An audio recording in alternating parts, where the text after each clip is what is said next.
in living out the word, what is most crucial is you have to start from the understanding of God's sovereign grace in Christ.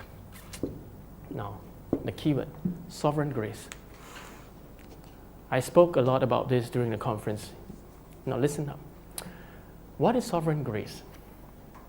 And what is it that you couldn't understand about it? You see, as human with the fallen nature, we don't start off with grace. We only start off with choice. Don't you realize? Make a choice. People, be a good son. Make a choice. Students, study hard. Make a choice. Believe in God. Make a choice. Serve Him faithfully. You notice that as fallen human beings, people who are born in the sinful nature, we don't start off with grace. We don't understand grace.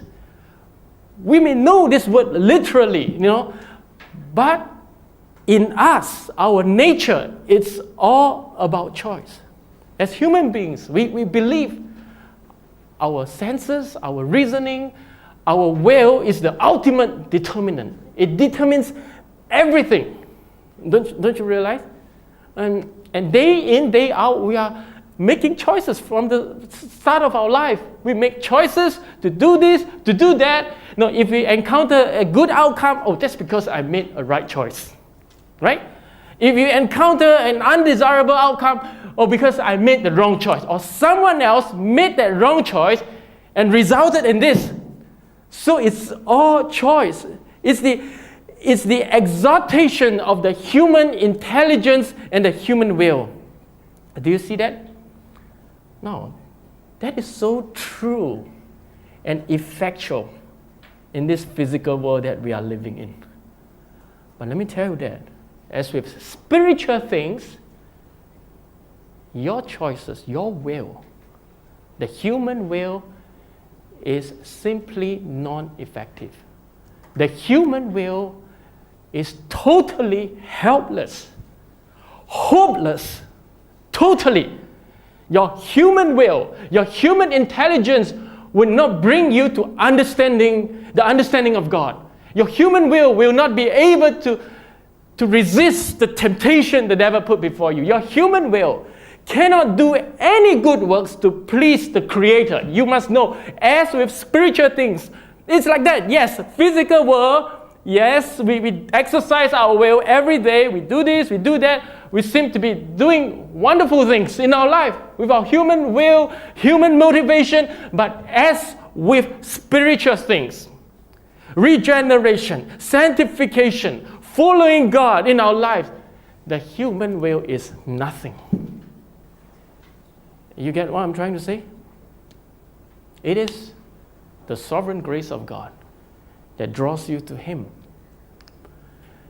It is the sovereign grace of God that gives you understanding of the gospel. It's the sovereign grace of God, coming upon you so that you can exercise your reasoning, so that you can exercise the will to follow Him. You see, it's the sovereign grace of God. So after coming back from the conference, if you think you have come closer to knowing God, if you come back from the conference and feel, I'm convicted to do something for God, or if you have done something worthwhile or praiseworthy, acknowledge that's because of the sovereign grace of God in Christ. You get what I mean?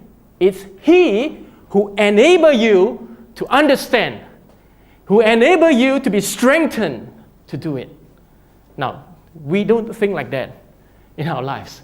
And even after we have become a Christian, we are still in the choice thing, making the will, our will, everything is primarily my will. No, the grace of God to us is just, He coming, He gave His only Son and died for us. Okay, and that's it. It's back to my will again. It's back to my human logic, reasoning, human will again. That's why you fail.